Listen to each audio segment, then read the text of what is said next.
جب جازویہ ارد شہر کو بتا رہا تھا کہ اسے میدان جنگ تک پہنچنے کا موقع ہی نہیں ملا، اس وقت الیس میں صورتحال کچھ اور ہو چکی تھی۔ جازویہ اپنے دوسرے سالار جابان کو لشکر دے آیا تھا اور اس نے جابان سے کہا تھا کہ وہ اس کی واپسی تک مسلمانوں سے لڑائی سے گریز کرے گا۔ جابان الیس کے کہیں قریب تھا۔ اسے ایک اطلاع یہ ملی کہ عیسائیوں کا ایک لشکر الیس کے گرد و نواح میں جمع ہے، اور دوسری اطلاع یہ ملی کہ مسلمانوں کا لشکر الیس کی طرف بڑھ رہا ہے۔ جابان کے لیے حکم تو کچھ اور تھا، لیکن اس اطلاع پر کہ مسلمان پیش قدمی کر رہے ہیں وہ خاموش نہیں بیٹھ سکتا تھا۔ اس نے اپنے لشکر کو کوچ کا حکم دیا اور الیس کا رخ کر لیا۔ ابھی جازویہ واپس نہیں آیا تھا۔ جابان تک اس شہر کا بھی کوئی حکم نہیں پہنچا تھا۔ چونکہ وہ وہاں موجود تھا، اس لیے یہ اس کی ذمہ داری تھی کہ مسلمانوں کو روکے۔ تاریخ میں بکر بن وائل کے ان عیسائیوں کی تعداد کا کوئی اشارہ نہیں ملتا جو الیس میں لڑنے کے لیے پہنچے تھے۔ ان کا سردار اور سالار اعلیٰ عبد الاسود اجلی تھا۔ وہ مدائن سے اپنے وفد کی واپسی کا انتظار کر رہے تھے۔ خالد رضی اللہ عنہ انتظار کرنے والے سالار نہیں تھے۔ انہوں نے اپنی فوج کو تھوڑا سا آرام دینا ضروری سمجھا تھا۔ پھر انہوں نے الیس کی طرف پیش قدمی کا حکم دیا۔ رفتار معمول سے کہیں زیادہ تیز رکھی۔ مثنیٰ بن حارثہ اپنے جانبازوں کا دستہ لیے باقی لشکر سے الگ تھلگ جا رہا تھا۔ اللہ کے سپاہیوں، مثنیٰ نے راستے میں اپنے دستے سے کہا، یہ لڑائی تم اس طرح لڑو گے جس طرح ہم کسریٰ کی سرحدی چوکیاں تباہ کرنے کے لیے لڑتے رہے ہیں۔ چھاپہ مار لڑائی، سب خون۔ تم ان لوگوں سے لڑنے جا رہے ہو جو تمہاری طرح لڑنا نہیں جانتے۔ انہیں تم جانتے ہو، وہ تمہارے ہی قبیلے کے لوگ ہیں۔ ہم انہیں بھگا بھگا کر لڑائیں گے۔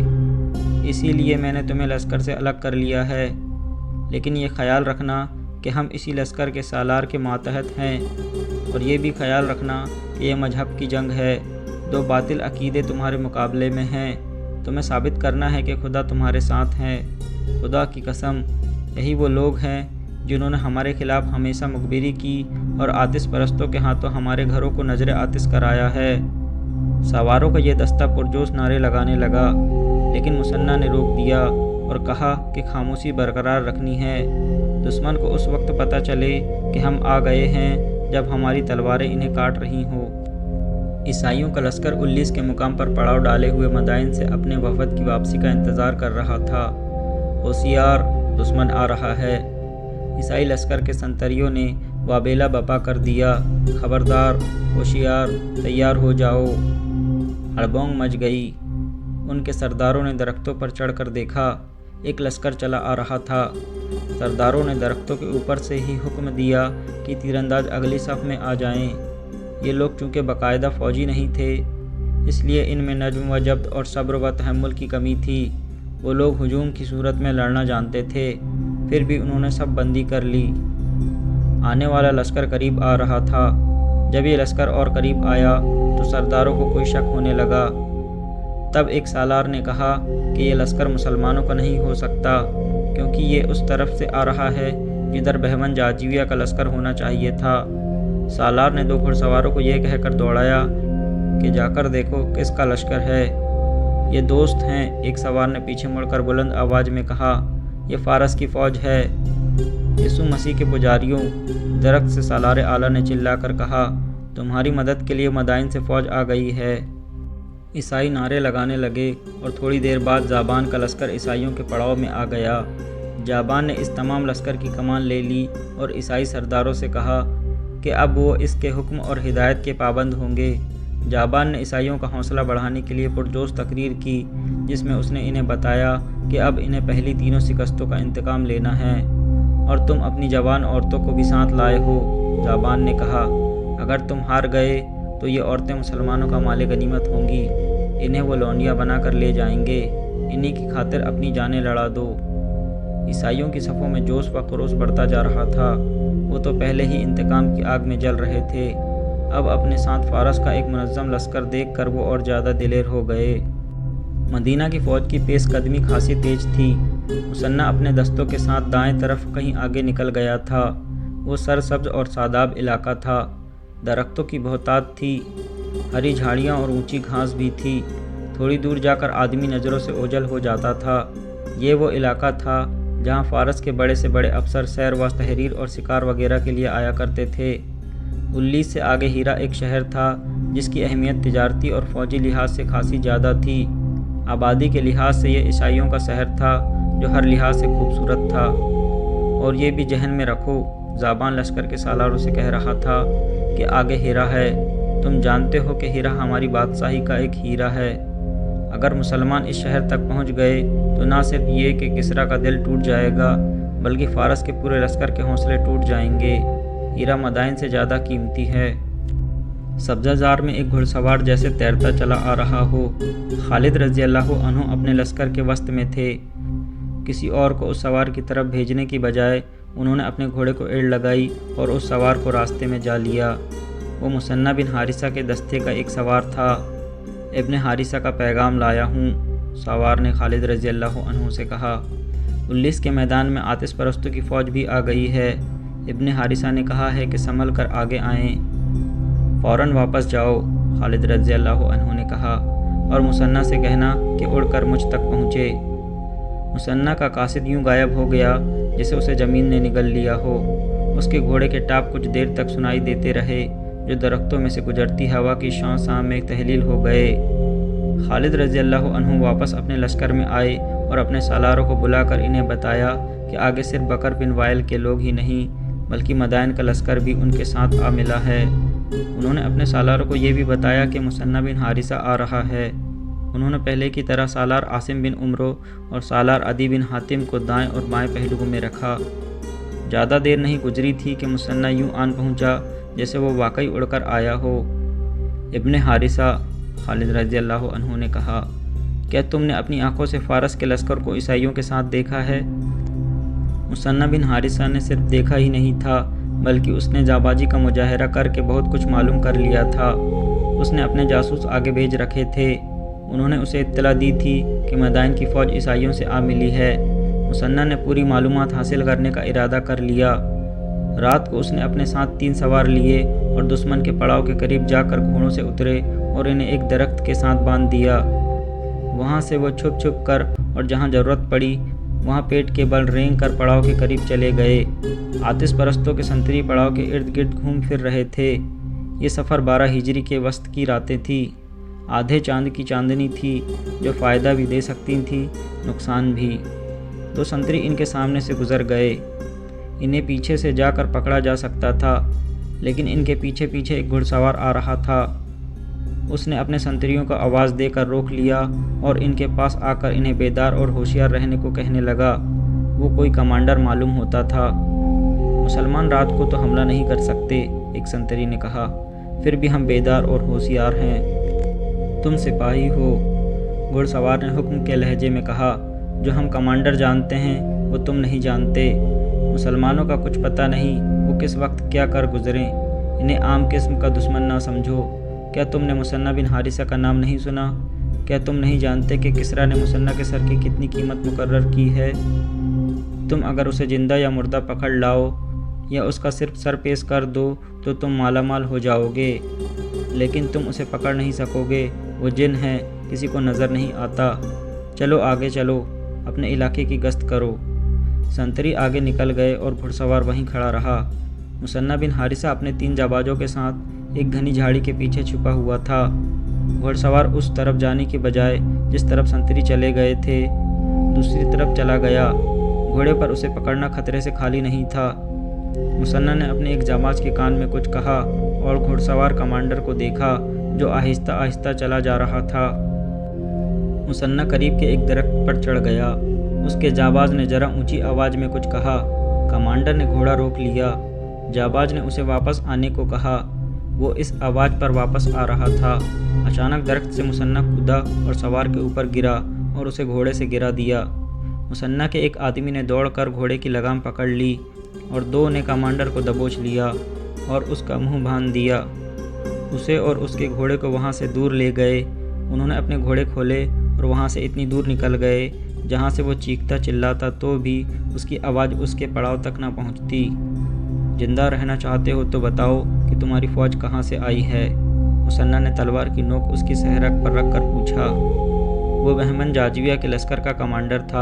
اس نے جان بچانے کی خاطر سب کچھ بتا دیا، یہ بھی کہ جاجویہ مدائن چلا گیا ہے اور اس کی جگہ جابان سالار ہے، اور بکر بن وائل کا لشکر انہیں اتفاق سے مل گیا ہے۔ اس نے یہ بھی بتایا کہ اس قبیلے کے کچھ سردار مدائن سے فوج اپنے ساتھ لائیں گے۔ کیا تمہیں معلوم ہے کہ مدینہ کی فوج کہاں ہے؟ مسنہ نے اس سے پوچھا۔ وہ بہت دور ہے، کمانڈر نے جواب دیا۔ ہم اس پر حملہ کرنے جا رہے ہیں، شاید 2 روز بعد۔ جب اس سے ہر ایک بات معلوم ہو گئی تو اسے ہلاک کر کے لاش وہیں دفن کر دی گئی۔ سورج طلوع ہو چکا تھا جب مسنہ بن حارثہ خالد رضی اللہ عنہ کو یہ رودات سنا رہا تھا۔ تعداد کا اندازہ کیا ہے؟ خالد رضی اللہ عنہ نے پوچھا۔ صحیح اندازہ مشکل ہے ابن ولید، مسنہ نے کہا۔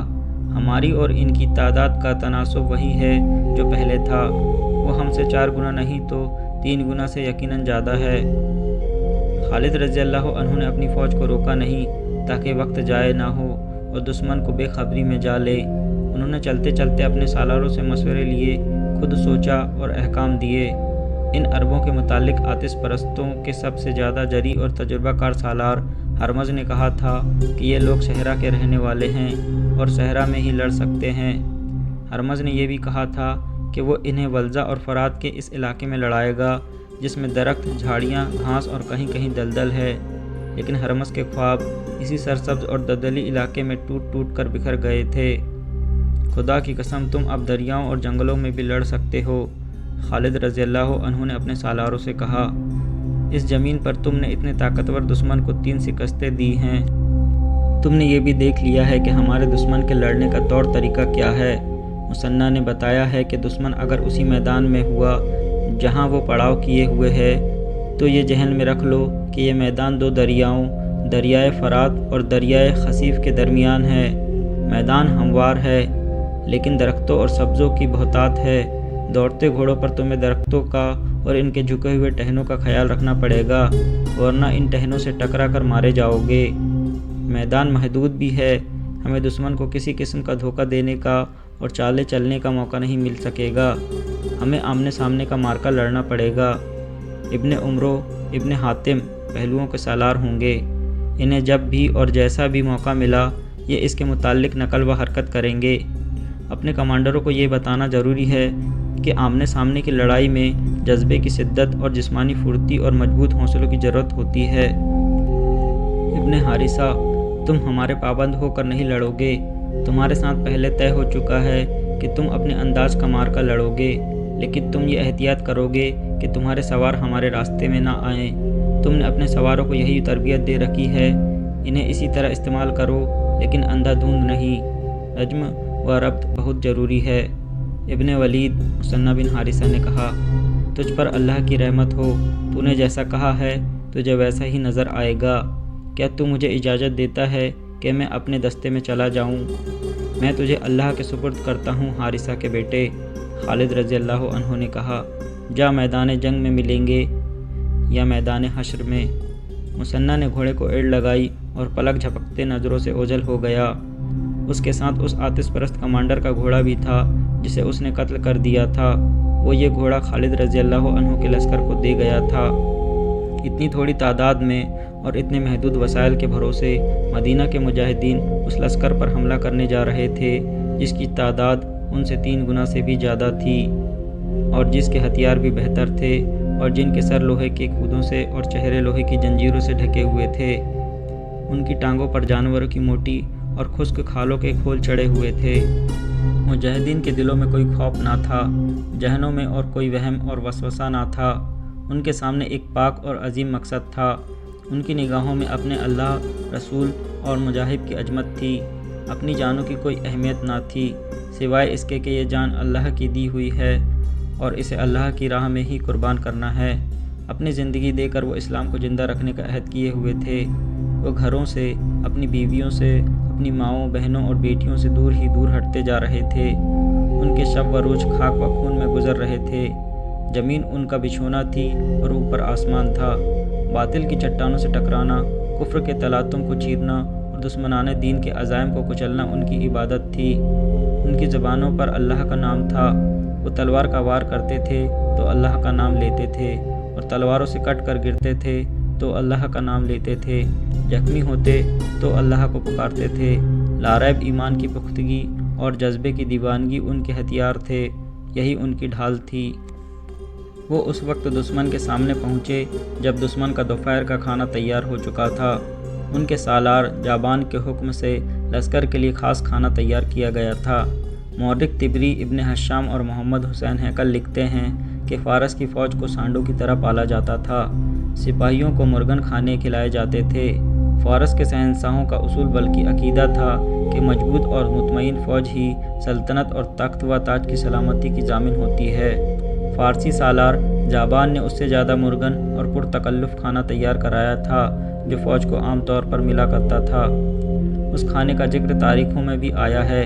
بے شمار جانور ذبح کر دیے گئے تھے، گوشت کے علاوہ کئی چیزیں پکائی گئی تھیں۔ مورخوں نے لکھا ہے کہ جابان اپنے لشکر کی خاطر توازے کر رہا تھا کہ سپاہی خلوص دل سے لڑیں اور اچھے سے اچھا کھانا کھانے کے لیے زندہ رہیں گے۔ کھانا چونکہ خاص تھا اس لیے اس کی تیاری میں معمول سے زیادہ وقت لگ گیا۔ دن کا پچھلا پہر شروع ہو چکا تھا جب کھانا تیار ہوا۔ لشکر بھوک سے بےتاب ہو رہا تھا۔ جب لشکر کو اطلاع دی گئی کہ کھانا تیار ہو گیا ہے اور لشکر کھانے کے لیے بیٹھ جائے، عین اس وقت گشتی سنتریوں نے اطلاع دی کہ مسلمانوں کی فوج سر پر آ گئی ہے۔ خالد رضی اللہ عنہ اپنے اس مقصد میں کامیاب تھے کہ دشمن کو ان کی آمد کی خبر قبل از وقت نہ ہو۔ انہوں نے دشمن کو بے خبری میں جا لیا تھا۔